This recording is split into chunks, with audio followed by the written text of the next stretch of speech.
계속해서 요한계시록 2장과 3장에 나타난 7교회의 이야기, 오늘 네 번째 시간으로 두아디라 교회 이야기를 살펴보도록 하겠습니다.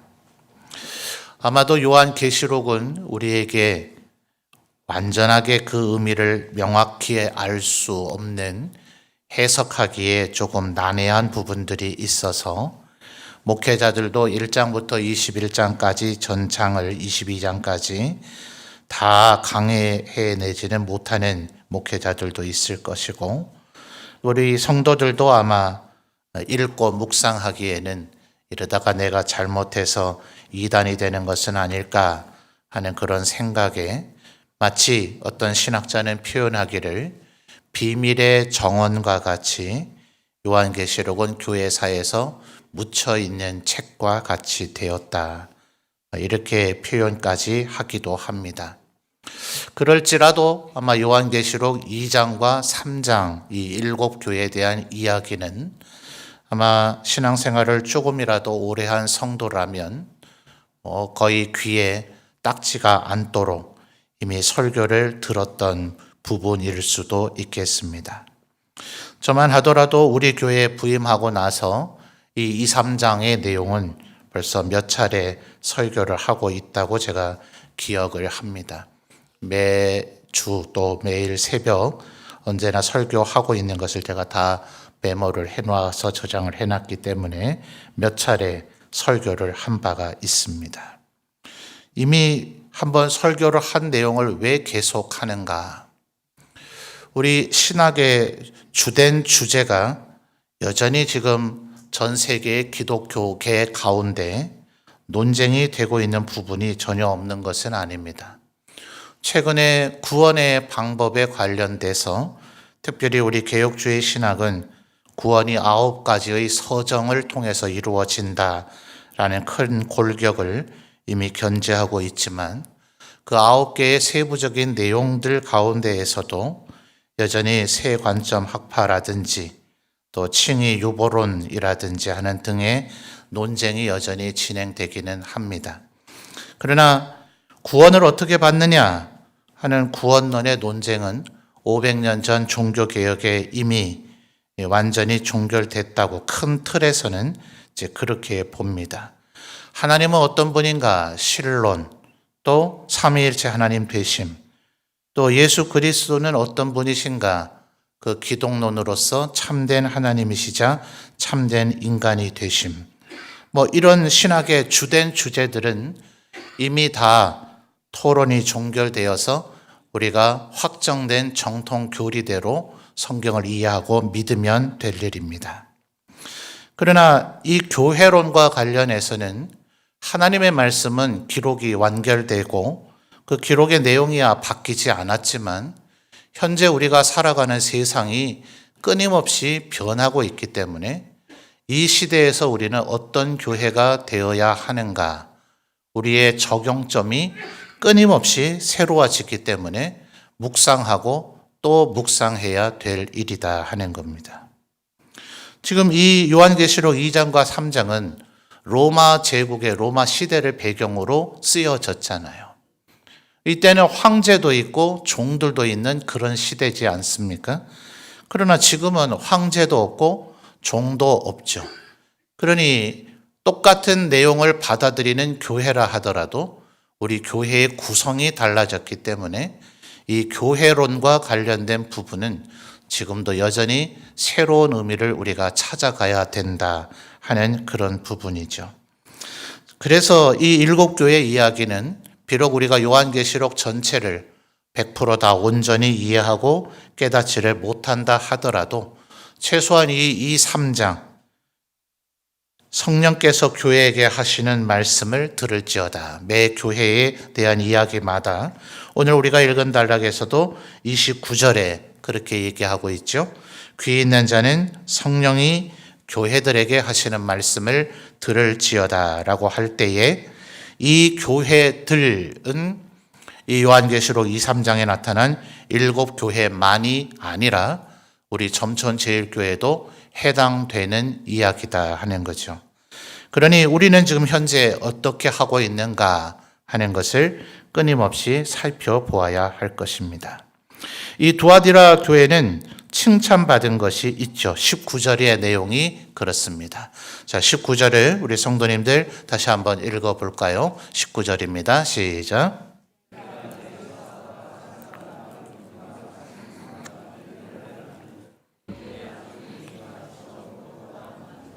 아멘. 자, 19절에 나타난 5가지의 덕목이 있죠. 사업, 그 다음에요, 사랑, 그리고 믿음, 그리고 섬김과 인내. 이 각각 한 가지 한 가지만 잘한다 하더라도 대단한 것 아니겠습니까? 사랑이 아주 특출난 사람, 믿음이 아주 특출난 사람. 우리가 구원은 오직 믿음으로 받는다 하는 것을 바울 서신들을 통해서 알고 있는데, 이 믿음은 그 정도 믿음이 아니라 고린도전서 12장부터 14장까지를 보면 바울 사도가 은사에 대해서 이야기를 하면서 구원을 받기 위해서 우리 모두 다가 믿음을 반드시 하나님으로부터 은혜의 선물로 받게 되는데, 그 구원받는 믿음과는 다르게 은사적인 믿음이 또 우리에게 주어진다 하는 거죠. 다른 사람과는 정말 비교될 수 없을 정도의 강력한 그런 믿음을 받은 이가 있다는 겁니다. 또 어떤 이들은 우리들이 정말 감탄할 정도로 섬김을 잘하는 이들도 있지 않습니까? 또 어떤 이들은 왜 저렇게 못 참을까 싶은 사람도 있는가 하면 정말 모든 영역에서 인내를 잘하는 사람도 있죠.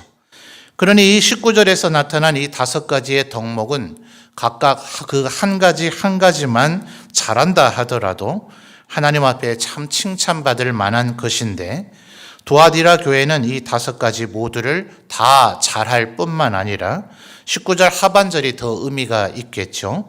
네 나중 행위가 처음 것보다 많더라 하는 겁니다. 그래서 어떤 면에서는 이 5가지 모두를 다 처음부터 잘하는 사람이 있을 수도 있겠고, 우리들 가운데 누구는 한 가지, 또 혹은 어떤 이는 2가지, 또 어떤 이는 한 3가지 정도 그저 조금 더 다른 사람보다 잘하는 분들이 있을 수 있을 것입니다. 그런데 하나님께서 우리에게 바라시고 기뻐하시는 것이 뭔가? 19절 하반절에 뭐라 했다고요? 나중 행위가 처음 것보다 많도다. 이것이 우리의 신앙의 삶에 나를 평가하는 하나의 잣대가 되어야 할 것입니다. 예수 믿은 지 세월이 얼마 되셨습니까? 엊그제 세례를 받았다면 모르겠지만 이제 예수 믿은 지 세월이 오래됐다면 네 나중 행위가 처음 것보다는 많아야 되지 않느냐 하는 거죠. 우리가 처음 예수 믿을 때보다는 좀 더 고상한, 더 높은 수준이 있는, 더 성숙된 그런 신앙의 목표를 가지고 살아야 되지 않는가. 혹시 10년 전에도 그저 이 한 해의 성경 일독하면 내가 한번 하나님 앞에 목표를 세워보겠다 했는데, 예수 믿은 지 20년, 30년 지났는데 여전히 성경 일독 한번 해보겠다, 이 정도 수준으로 그냥 늘 제자리 걸음만 하고 있지는 않은가. 예수 믿은 처음 믿을 때는 내가 이제 매 주일마다 주일 성수를 해야지 이랬는데 여전히 지금 믿은 지 20년, 30년 지났는데 똑같은 수준이지는 않는가. 또 처음 예수 믿을 때는 누군가 나를 늘 보살펴주고 돌봐주고 그러니 얼마나 좋아요. 평생 어디 가서 그런 대접을 받아보겠어요. 교회에 왔더니 못해도 잘한다 하고 마치 내가 왕자님 공주님인 것처럼 나를 떠받들고 섬겨주니 그 섬김이 너무나 좋아서 지금도 여전히 섬김 받기만 바라고 있지는 않은가. 분명히 내가 그렇게 섬김을 감격할 정도로 받았다면 그 시절에 섬기며 인내하는 분들이 있었을 것이고, 내가 예수 믿은 세월이 이제 오래됐다면 이제는 그 은혜를 받은 사랑을 보답하기 위해서라도 나는 이제 섬김 받으려는 입장이 아닌 인내와 그 참음을 가지고 사랑을 가지고 다른 이들을 섬기는 자가 되어야 되지 않겠는가. 그래서 여러분 오늘 이 19절을 다른 절이야 제가 설명하기는 하겠습니다만 뭐 못하는 거 책망받은 얘기를 그렇게 마음에 깊이 새길 필요야 뭐가 있겠습니까? 우리 이 19절 말씀을 우리 성도님들 오늘 마음에 꼭 새기셔서 나는 사업을 잘하고 있는가? 자, 굳이 왜 또 사업이라 그랬을까요? 우리는 보통 성경에서 주님과 주님의 교회를 위해서 하는 것을 사역이라고 보통 표현을 하죠. 그래서 이 사업은 사역이라고 하는 그런 의미로 이해하시면 되겠습니다. 여러분 본당 오른쪽 현수막에 우리 교회가 표방하고 추구하는 목표가 적혀 있지 않아요? 전도하며 제자 되는 교회인데 제자가 되기 위해서는 어떤 제자가 돼야 합니까? 주보에도 나오죠. 말씀 읽는 제자, 기도하는 제자. 세 번째 뭐라고요? 사역하는 제자가 되어야 한다. 교육위원장님 주일학교 차량 봉사 이제 다 가득 찼나요? 아직 가득 차지 않았죠? 예, 마당에 주차하시는 분들 많이 고생하고 계시는데 일손이 이제는 차고 넘쳐서 더 이상 지원자가 필요 없나요? 그렇지 않죠? 아마 주일날 차량 봉사를 하는 데에도 많이 필요할 겁니다. 1월달 제가 여전도회 이 원례를 하실 때 3월부터 시작될 에베네셀 우리 어르신들의 모임에 식당 봉사 섬김을 여전도 회원이라면 1년에 한 번, 할 수 있다면 2번은 꼭 참여해달라 회장님들께 회원들께 설명하시고 권면해달라 말씀을 드렸는데 얼마나 지원이 됐는지 모르겠습니다. 우리가 그동안 믿은 세월이 오래됐다면 19절 하반절에 뭐라고요? 내 나중 행위가 처음 것보다 많도다. 이렇게 하나님 앞에 칭찬을 받는 이들이 되어야 하겠다 하는 것입니다. 근데 문제는 안타깝게도 20절부터를 보니까 그러나 라는 단어로 시작이 되죠. 책망할 것이 있는데 자칭 선지자라 하는 여자 이세벨을 네가 용납했다 하는 거예요. 안타깝죠? 자칭 선지자. 자, 2장 9절로 한번 거슬러 가서 볼까요? 2장 9절입니다. 2장 9절. 내가 네 환난과 궁핍을 알거니와 실상은 네가 부요한 자니라. 자칭 뭐죠? 유대인이라 하는 자들의 비방. 이로 또 자칭이 있었습니다. 또 다른 자칭이 더 심각한 것이 2장 2절에 있었었죠. 자, 2장 2절을 우리 성도님들 읽어주세요. 시작.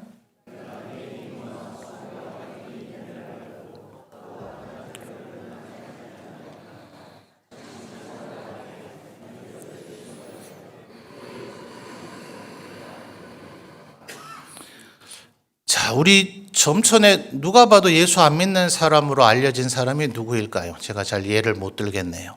자, 그런 사람이 어느 날 갑자기 우리 교회에 딱 나타나서는 내가 사도다. 그러면 우리 성도님들 믿겠습니까? 저 양반이 오늘 뭘 잘못 먹었나? 당신이 어떻게 말하고 살고 있는지 우리가 다 알고 있는데 네가 감히 뭔데 자칭 사도라 하느냐? 우리 아마 눈 하나 깜짝하지 않을 거예요. 그런데 교회에 나타나서 내가 사도다 이렇게 말할 정도가 되면 어느 수준이길래 이런 말을 하겠습니까? 최소한 51%는 거기에 속아 넘어갈 가능성이 있기 때문에 이런 주장을 하지 않겠어요? 그러니까 에베소 교회가 이게 아주 탁월한 겁니다. 자칭 사도라고 했지만 에베소 교회는 그것이 아니라는 것을 드러낼 수 있는 능력을 갖고 있었어요. 근데 그거와 비교해 볼 때 오늘 20절의 두아디라 교회는 얼마나 안타깝습니까? 자칭 선지자라 하는데 이것을 자칭 선지자인 줄을 알지 못하고 거기에 깜빡 넘어가 버린 거예요. 그런데 그 자칭 선지자라 하는 자가 누군가? 여자 이름 뭐라고요? 이세벨이에요. 자, 여러분 이세벨 하면 떠오르는 성경의 인물이 하나 있죠. 열왕기 시대에 엘리야 선지자가 활동하던 시절에 아하방의 아내였던 두로와 시돈의 공주였고 이제 이스라엘의 여왕이 됐던 이가 바로 이세벨입니다. 그러니까 신학자들이 이게 지금 동일한 이름 이세벨인가? 아마도 동일한 이름을 이세벨 가진 사람이 아니라 그와 같은 역할을 했다라고 보는 것이 맞는 것 같아요. 자, 21절을 보면 또 내가 그에게 회개할 기회를 주었으되 이랬거든요. 그러니까 지금 이 21절에 번역이 제대로 된 건데 그에게는 바로 20절에 말하는 여자 이세벨을 지칭하는 거거든요.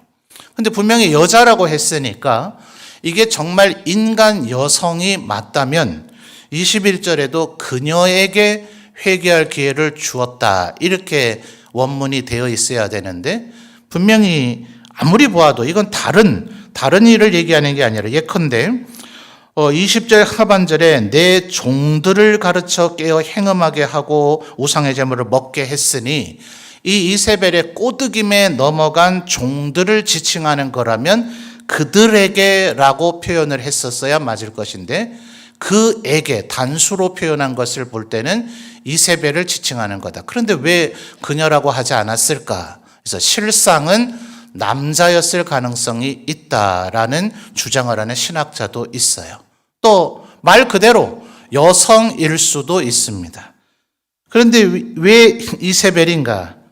그래서 아까 19절에 사업이라고 하는 표현을 했다 그랬죠. 자, 이세벨 두로와 시돈은 솔로몬 임금이 성전을 만들었을 때도 백향목을 공급해 줄 정도로 물자가 풍부한 나라죠. 그리고 지중해 해안에 있었기 때문에 아합 왕이 남유다와도 결혼 동맹을 맺고 이 지중해 해안에 있는 두로와 시돈과도 결혼 동맹을 맺어서 아람 국가와 대적하고자 하는 사실 정치 군사적으로는 아합 왕은 나무랄 데가 없는 그런 왕이었어요. 그러나 하나님을 믿지 않고 우상을 숭배할 정도가 아니라 그 이전의 열왕기 시대는 하나님도 믿고 바알도 믿고 섬기는 그런 양쪽에 양다리를 걸치는 그런 혼탁한 우상 숭배였다면 이 아합과 이세벨의 시대는 오직 바알만 섬길 것을 요구받고 하나님을 섬기는 자들은 죽임을 당하는 그런 시대였습니다. 그런데도 불구하고 그들이 맹위를 떨쳤던 것은 바로 두로와 시돈이 무역을 하는 국가이고 그들을 통해서 막대한 군사력을 유지하려면 그 군사력을 유지하기 위한 재정의 뒷받침이 필요하죠. 그래서 3년 반 동안 비가 내리지 않아서 전 국민이 굶어 죽는 수준이 됐을 때에도 아합은 여전히 말들의 마실 물을 찾아 헤매는 꼴을 열왕기는 설명을 해줍니다. 고대에는 이 기병대를 유지해야 되는 이 말들을 존속시키는 것, 이게 군사에서는 굉장히 중요하죠. 그래서 아예 말들을 키우는 성이 따로 있을 정도죠. 우리나라도 옛날에 몽고 사람들이 일본을 침략하기 위해서 제주도를 말을 키우는 전진 기지로 사용했다 하잖아요. 그런 것처럼 아합 왕 시절에도 이 두로와 시돈 때문에 군사력을 유지한 경제적 뒷받침이 됐단 말입니다. 그래서 사역이라고 얘기하지 않고 19절에 사업이라고 얘기하고 있는 것은 바로 이 두아디라에는 아주 왕성한 무역 활동을 하는 소위 현대로 말하면 일종의 조합, 중세까지는 이제 길드라고 보통 표현을 하는 상업 조직들이 있었단 말입니다. 거의 현대적인 주식회사 수준에 가까울 정도로 왕성한 이 무역과 상업 활동이 활발한 것이었다. 자, 그러면 뭐가 생겨지게 될까요? 돈이 흥청망청 생겨지게 되죠. 자, 그것이 20절 하반절에 행음과 우상의 제물을 먹는 것으로 그대로 연결이 되더라 하는 거예요. 자, 돈이 많아지고 흥청망청을 하니 다른 사람들과 상업을 하려면 주로 어떻게 해야 됩니까? 그 사람들과 신뢰 관계가 회복돼야 되죠. 자, 내가 팔 좋은 물건이 있다. 너도 나에게 팔 좋은 물건이 있느냐? 요것만으로 거래가 성사될 것 같지만 거래 성사되지 않습니다. 내게 아무리 좋은 물건이 있고 너에게도 좋은 물건이 있어도 너가 마음에 들지 않으면 전쟁을 해서 너를 죽이고 그것을 뺐지 그것을 거래를 통해서 획득하지 않아요. 거래를 통해서 획득하려면 너하고 내가 수준이 맞다. 너하고 내가 공존할 가치가 있다. 너와 내가 어울릴 만하다. 이게 어느 정도 형성이 돼야 소위 거래를 트게 되는 일이 고대에는 이루어진단 말입니다. 그럼 같이 뭐 해야 될까요? 너는 행음하는 걸 좋아하냐? 그럼 같이 행음하자. 너 우상 숭배하는 걸 좋아하냐? 나도 그 신을 그러면 예배하겠다. 이런 것들이 고대 사회에는 횡행했단 말입니다. 하나님을 믿지 않고 어차피 천만에 그냥 아무 신이나 어차피 신이 아니니 그저 우상숭배를 자기의 삶의 이득을 얻는 그런 목적으로 삼는다면 신 하나 섬기는 것보다 100개의 신이나 1000개의 신을 섬기는 게 낫겠죠. 조금의 그것에 바치는 재물을 투자하고 나서라도 더 많은 막대한 이익을 얻을 수만 있다면 그들에겐 그것이 낫겠죠. 참된 신이냐 아니냐의 문제가 아니라면 말입니다. 그러니까 이 이세벨이 뭐라고 얘기했을까요? 괜찮다.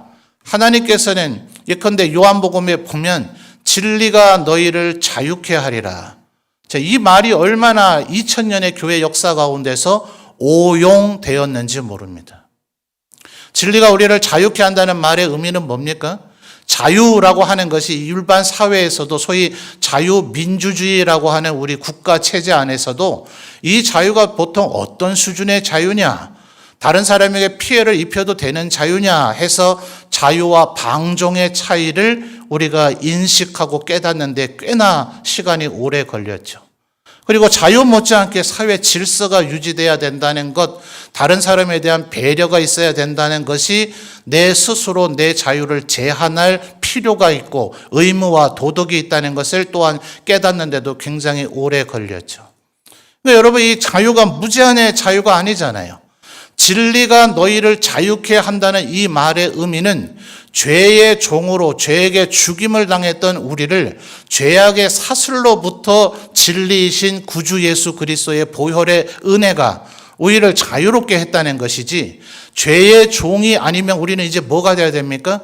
하나님의 종이요, 하나님의 신부요, 하나님의 백성이 돼야 되는데, 말 그대로 자유라는 말만 이해를 해가지고 진리가 우리를 자유케 했으니 이제는 아무리 죄를 지어도 상관없으니 회개만 하면 예수님이 용서해 주실 것이니 라는 생각이 한국 교회의 초창기에도 팽배했었고 초대교회 때도 팽배했고 2000년 동안 이단의 뿌리를 두고 계속해서 기독교를 오염시키고 타락시키는 주된 원인 중에 하나라 하는 거예요.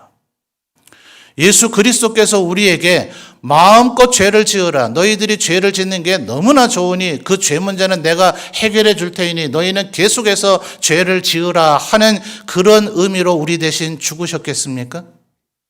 예수님이 우리를 대신해서 죽으셨다는 걸 정말 믿는다면 나를 창조하신 창조주가 나 때문에, 나 대신해서 나를 위해서 죽는다는 것을 정말 믿는 사람이라면 너무나 죄송하고 너무나 두려워서 감히 죄를 지을 엄두를 못 내겠죠. 그러니 여러분 19절 상반절에 5가지 덕목 중에 3번째 뭐가 나타난다고요? 사업과 사랑과 뭐예요? 믿음요, 믿음. 그러니 이 믿음의 소위 수준이 있다 하는 이거예요. 예수님이 날 대신해서 죽었다, 요거 믿는 거 중요하죠. 근데 왜 그것만 믿냐 말이에요. 예수님께서 나에게 나도 내 십자가를 진 것처럼 너도 너의 십자가를 지고 나를 따르라 한 이 말씀도 믿어야죠. 오늘 본문 속에서 나오는 것처럼 23절 하반절에 최후 심판의 날, 내가 다시 너에게 오는 날이 되면 너희의 각각 행위대로 내가 너에게 갚을 것이다 라는 이 말씀도 믿어야 되죠. 그러니까 믿음이 확고하게 된 사람은 그렇게 함부로 살 수가 없어요. 그런데 자칭 선지자, 선지자가 뭡니까? 하나님으로부터 말씀을 받아서 그것을 선포하는 이니 모세율법에서도 뭐라고 얘기했어요? 선지자가 이게 하나님이 전한 말씀이다라고 얘기하면은 무조건 받아들이고 믿지 말고 그가 전한 말이 정말 하나님으로부터 전달되어지는 말씀이 맞는가를 지켜보고 확인해 봐라. 그가 자의로 지어낸 말인 것이면 그는 거짓된 자니 그를 죽이라 라고까지 얘기를 했잖아요. 그런데도 불구하고 이게 하나님께서 전하는 말씀이다 하는 말은 얼마나 우리를 솔깃하게 만들고 그것에 복종하게 만듭니까? 그러니 지금 우리가 살펴봤듯이 자칭 사도라 하는 자, 자칭 유대인이라 하는 자, 자칭 선지자라 하는 이것이 지금 이 현대사회에서도 얼마나 많이 맹위를 떨치고 있는가. 저게 지금 예수 믿는 게 맞나? 정말 하나님께서 그렇게 하라고 하셨는가 싶은 짓들을 서슴지 않고 하는 이들이 우리 한국 안에도 많지 않아요? 얼마나 많은 이단들을 추종하는 이들이 지금 얼마나 많습니까? 이단, 사이비, 더더군다나 건강하지 않은 교회에 어떻게 교회 안에서 이런 일이 벌어질 수 있는가? 그러니 여러분, 자칭 사도, 자칭 선지자 여기에 넘어가지 않는 것이 우리가 얼마나 말씀에 깊이 뿌리를 내리고 있어야 되는가. 그러니 여러분 20절 하반절에 얘기하는 행음하고 우상의 제물을 먹는 것 됩니까? 안 됩니까? 절대로 해서는 안 될 일이란 말이에요. 근데 20절 하반절을 보세요. 그가 내 종들을 그다음 뭐 하죠? 자, 20절 보십시오. 그러나 내게 책망할 일이 있노라. 자칭 선지자라 하는 여자 이세벨을 내가 용납함이니 그가 내 종들을 그다음 뭐예요? 가르쳐. 그다음에요? 꾀어. 자, 만만치 않아요. 가르치기까지 하고 꾀어내기까지 하기 때문에 나도 모르게 어느 사이엔가 내가 이세벨의 노름에 놀아날 가능성이 굉장히 많다 이 말이에요. 그래서 여러분 꼭 기억하셔야 됩니다. 우리는 율법을 지켰기 때문에 구원받은 사람 아닙니다. 율법 하나를 범하면 율법 모두를 범한 것이 되나니 율법은 우리로 하여금 죄를 깨닫게 할 뿐 율법을 통해서 구원받을 자가 없느니라. 차라리 아예 모세를 통해서 하나님께서 율법을 주지 않으셨다면 율법에서 그것을 죄라고 규정짓지를 않았으니 우리의 죄가 많지 않겠죠. 예를 들어서 지금 이 사회를 보십시오. 더 이상 불륜을 저지르면 죄가 아니라며요. 간통 죄가 폐지됐다면서요. 네가 내 마음에 상실감을 줬고 나를 기분 나쁘게 했으니 민사적 책임을 묻겠다 하는 소송만 가능할 뿐 이제는 간통이란 죄 때문에 불륜을 저지른 배우자를 처벌할 수가 없다며요. 그러니까 지금 이 사회의 드라마나 모든 곳에서 얼마나 불륜이란 주제를 많이 다루고 있습니까? 한때 애인이라고 하는 드라마가 방송이 돼서 인기를 엄청나게 끌고 나자 그 다음에 저는 실제로 제가 부목사 때 다른 테이블에서 대화하고 있는 것을 제가 직접 들은 목격담입니다. 차라리 그러니까 여러분 식당 같은 데나 카페 같은 데 가서 대화할 때는 밀폐된 공간에서 대화를 하든지 아니면 핵심적인 단어는 은어로 처리를 하든지 좀 이런 지혜를 발휘하세요. 시큰 집사님, 권사님 이렇게 대화를 해놓고는 자기는 애인이 있어? 요즘 애인이 있어야 돼. 애인 없는 건 바보야. 제가 막 경악을 금치 못하겠더라고요. 제 마음은 벌떡 일어나서 당신들 어느 교회 성도요? 이름 대시오. 내가 그 교회 목사한테 내가 전화 좀 해야 되겠어. 내가 아무개 교회 목사인데 이렇게 얘기하고 싶었지만 저도 경찰서에 끌려갈 것 같아서 제가 겨우 참기는 했었어요. 여러분 이제 시대가 지금 이렇단 말입니다. 그렇기 때문에 우리에게 이것이 행음하고 우상의 제물을 먹는 게 그건 우리하고 전혀 상관이 없지 않을까? 아니요. 지금 우리에게 얼마나 많이 피부에 와닿아 있는지 몰라요. 그러니 이것이 우리로 하여금 얼마나 많은 범죄에 빠지게 하는가. 자, 그래서 하나님께서 절대로 그냥 두질 않으십니다. 21절에 기억해야 될 것은 하나님께서 그에게 회개할 기회를 주신다는 거예요. 자, 우리 성도님들, 저를 비롯한 우리 성도님들이 죄를 정말 한 번도 안 지은 분이 이곳에 있겠습니까? 예수 믿고 난 이후에라도 말입니다. 오죽하면 어떤 이가 말하기를 들킨 죄인과 안 들킨 죄인이 있을 뿐이다. 이렇게 이야기를 하더라고요. 그러니까 지금 이단들의 특징은 뭐냐 하면 죄를 짓고 나서도 그게 죄가 아니라 합니다. 죄를 안 지었다라고 스스로 강변합니다. 성경을 도대체 읽는지 안 읽는지 모르겠어요. 성경에 분명히 이것이 죄라고 되어 있잖아요. 그래서 우리가 율법을 지켜서 구원받은 것은 아니지만 율법을 지키기 위해서 구원받았다고 우리 개혁주의 신학자들은 이야기합니다. 여러분 예수님께서 오셨던 행적을 기록하고 있는 복음서에서 모순이 되고 충돌되는 것 같은 두 가지 표현이 나타나죠. 주님께서 말씀하시기를 내가 율법을 완성시키러 왔다 이렇게 얘기하셨어요. 그런데 또 다른 곳에서는 내가 율법을 폐하러 왔다 이렇게 얘기하셨어요. 이게 어느 말이 맞는 거예요? 두 가지 말 중에 하나는 틀려야 맞지 않습니까? 자, 첫 번째, 율법을 폐하러 왔다 하는 것은 주로 희생제사와 관련된 율법을 얘기하는 겁니다. 여러분 요즘 번제 좀 자주 드리세요? 화목제 드리십니까? 다른 사람에게 마음의 피해를 입히고 또 혹은 물질의 피해를 입혔다면 속죄제도 드리고 속건제도 드려야 되지 않아요? 근데 우리는 더 이상 소와 양을 잡아서 피를 흘리고 제사를 드리지 않습니다.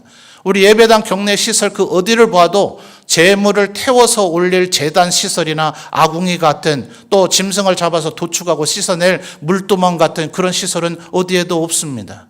더 이상 우리가 제사를 드리지는 않아요. 그래서 제사와 관련된 율법은 폐지되었습니다. 그래서 예수님께서 내가 율법을 폐하러 왔다 얘기하신 거예요. 근데 율법을 완성하러 왔다 하신 말씀은 뭡니까? 산상복음이 가장 대표적인 예죠. 마태복음 5장에서 7장까지를 보면 마음의 음욕을 품은 자마다 이미 간음한 것이다. 서로 마음에 미워하는 자마다 이미 살인한 것이다. 차라리 네 사지 육체를 도려내서 눈을 도려내고 팔을 잘라내고 다리를 잘라내고 천국에 가는 것이 사지 육체가 멀쩡한 가운데 지옥에 가는 것보다 100배 낫다라고까지 이야기하실 정도입니다. 그러니까 오죽하면 2000년의 교회 역사 동안 예수님께서 이 산상복음에서 얘기하신 것이 정말 액면 그대로 이렇게 하라는 얘기인가? 만약 액면 그대로 하라고 했으면 우리 모두 다 불순종했죠. 사지 육체 중에 분명히 어느 부위는 잘랐어야 되지 않겠어요? 근데 우리 그렇지 않고 지금 살고 있잖아요. 어쩌면 예수님께서 이런 정도의 강도로 비유적으로 얘기하신 것이다라는 산상복음의 해석사라는 것이 아주 두꺼운 책으로 출판될 정도입니다. 2000년 동안 수많은 신학자들이 이거 예수님이 진짜 이렇게 하라고 얘기하신 거야 이렇게 얘기한 이도 있고, 그럴 정도로 심각하게 받아들인 얘기다라고 얘기한 이도 있습니다. 심지어 초대교회의 주된 지도자들, 소위 교부라 불려지던 이들은 음란을 행하지 않기 위해서 스스로 고자가 된 이들도 있어요. 내시가 되는 것처럼 그런 외과 시술을 행해가지고 아예 성 기능이 마비되도록 스스로를 만든 그런 이들도 있습니다. 문제는 기능이 마비된다 하더라도 음욕과 그 마음의 음란함이 완전히 제거되지는 않더라는 거예요. 대구에서 총회장까지 역임하시고 돌아가신 목사님, 아마 성함을 대면 이 자리에 계신 성도님들도 아마 존경하는 그런 목사님이 계셨습니다. 40일 금식 기도를 여러 번 하신 것으로 유명하신데 그 목사님께서 하셨던 말씀이 있어요. 40일 금식 기도하고 내려오니 정말 내가 거룩해진 것 같고 경건해진 것 같고 다시는 죄를 짓지 않을 것 같았으나 하루 이틀이 지나고 나니 내 마음에 음욕이 생겼음을 부인할 수 없었다. 또다시 금식을 하고 또다시 금식을 했지만 완전히 제거되어지지 않더라. 그러니 여러분, 우리가 21절에 뭐 해야 됩니까? 또 내가 그에게 무슨 기회를 주세요? 회개할 기회를 주었으되. 회개해야 되는 겁니다. 이 시대에 회개할 필요가 없다. 우리 진리가 우리를 자유케 했다. 우리는 대충 그냥 믿고 살면 된다. 예수님이 알아서 내 죄는 씻어주셨으니까 나는 내 하고 싶은 대로 하고 살면 된다. 거짓입니다. 기독교가 아닙니다. 이단입니다. 주님을 또다시 십자가에 못 박는 행위입니다. 주님께서 우리 대신 죽으셨다면 우리는 경건하고 거룩하게 살아야 됩니다. 근데 됩니까? 안 됩니까? 안 되기 때문에 성령의 기름 부으심을 날마다 간구해야 됩니다. 성령님께서 우리를 도와주시기를 하나님 앞에 간청해야 합니다. 바로 그런 태도, 죄를 싫어하고 혐오하는 태도, 그리고 내 부족함을 하나님 앞에 솔직히 인정하는 겸손한 태도, 그리고 하나님께서 오늘 나를 도와주시기를 간청하는 그 태도, 바로 그 자세, 그 자세와 태도. 그래서 어떤 신학자는 말하기를 신앙은 자세와 태도다. 주님이 다시 오시는 그날까지, 우리가 이 세상의 삶을 마감할 때까지 절대로 우리는 영화로워지진 않아요. 성화를 우리가 이루고자 많이 애쓰지만 견인의 은혜가 필요할 정도로 우리는 끊임없이 넘어질 수밖에 없는 존재입니다. 말씀 예를 드렸던 그 목사님처럼 아무리 40일 동안 금식 기도를 해도 불과 며칠 되지 않아서 또 죄에 노출되곤 하는 것이 우리의 한계란 말이에요. 그러므로 하나님만 의지하고 나를 불쌍히 여겨주시기를, 나를 거룩하게 만들어 주시기를. 그러나 기준점은 분명하죠. 이렇게 해도 된다, 마음껏 죄를 지어라, 이건 죄가 아니다 하는 이런 어처구니 없는 지경에까지 빠져서는 안 된다. 이것은 하나님께서 싫어하시는 일이다. 하나님께서 분노하시는 일이다. 그래서 그것 때문에 나 대신 죽으셨다라는 기준점은 정확히 우리의 삶에 정해 놓고 그 말씀을 따라 살아가야 되는 거죠. 자, 보십시오, 여러분. 주로 행음이 어디에서 벌어질까요? 침상에서 벌어지겠죠. 그러니 22절 보십시오. 볼지어다 내가 그를 침상에 던지는데, 이미지적으로 표현하고 있음을 이해하고 보셔야 됩니다. 침상에 던져지는 것은 행음을 하기 위해서 침대로 들어가는 것을 의미하기도 하지만 다시는 몸을 거동할 수 없는 뭡니까? 식물인간이 된다 그러죠. 그렇게 되는 것을 의미하기도 하는 겁니다. 내가 너에게 회개할 기회를 주었는데 너는 여전히 행음을 하는가? 그 행음의 현장에서 너를 벌하겠다 하는 그런 의미입니다. 심지어 행음을 하게 되면 거기에서 자식이 생겨질 수 있겠죠. 그래서 23절에 또 내가 사망으로 그의 자녀를 죽일 것이다. 행음으로 나타난 모든 결과물까지 하나님께서 철저하게 파괴하신다. 그래서 23절을 보면 22절에서도 중반절에 그의 행위를 회개하지 아니하면 그랬죠. 그리고 23절에서도 사람의 행위대로 갚아주리라 라고 얘기했는데 아마 이 자리에 있는 우리 모두는 행위로 드러날 만한 죄를 저지르고 있지는 않겠죠. 그랬다면 아마 제기에 벌써 들려졌을 겁니다. 목사님, 아무개가 요즘 이러고 있는데요. 목사님 좀 권면해 주십시오. 아마 제기에 벌써 보고가 되어졌을 겁니다. 그러니까 아마 우리의 행위가 이렇게 포착될 정도로 하진 않을 거예요. 23절 주의해서 보십시오. 또 내가 사망으로 그의 자녀를 죽이리니 모든 교회가 나는 그 다음 뭐예요? 사람의 뜻과 마음을 살피는 자인 줄 알리라.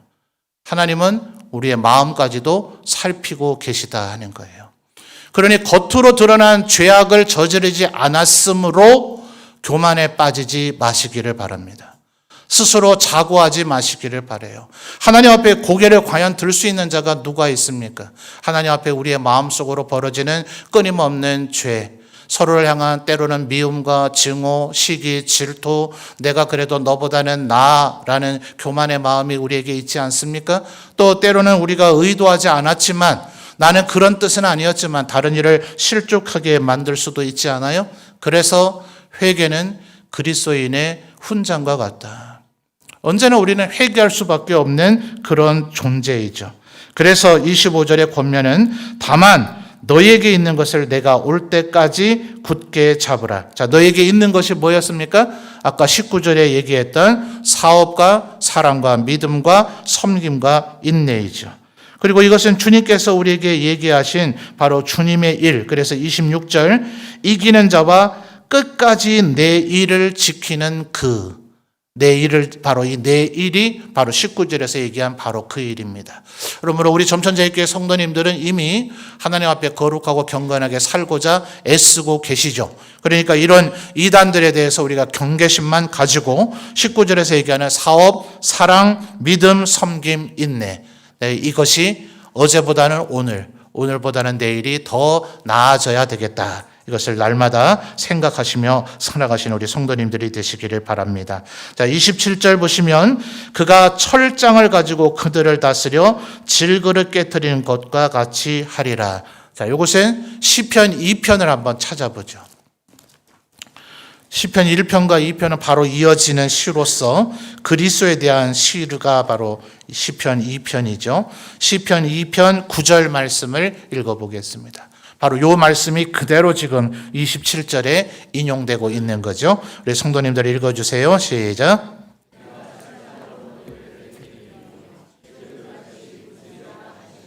아멘. 하나님을 대적하고 거스르고 또 하나님 말씀에 불순종하는 자들을 예수님께서 다시 오시는 그날 심판의 날에 이렇게 심판하신다는 것을 이야기하는 겁니다. 철장이 뭐예요? 쇠 기둥, 쇠 몽둥입니다. 말하자면 창의 형태인 것인데 현대에서 자주 볼 것은 건물을 지을 때 들어가는 가장 굵은 철근이 어느 정도 될까요? 아마 손가락 하나 굵기 정도 될 겁니다. 그 정도만 되더라도 모든 질그릇은 스치면 박살나죠. 그러니까 지금 하나님께서 마지막 하시는 심판을 이렇게 하신다라고 이야기하고 있는 거예요. 주님께서 이미 우리를 구원하시기 위해서 십자가의 보혈의 은혜로 우리를 구원해 주셨습니다. 얼마나 크나큰 은혜를 입었는지 모릅니다. 그러니 하나님 앞에 우리의 삶이 또 우리의 생각이 우리의 마음에 또 입술의 말이 언제나 거룩하고 경건해지기를 우리 주위에 여자 이세벨과 같이 자칭 선지자라 하면서 적당히 살아도 된다라는 그런 말들에 절대로 현혹되지 아니하고 하나님의 은혜에 보답하며 거룩하고 경건하게 살아가기를 더욱더 힘쓰시는 우리 모든 성도들이 되시기를 바랍니다.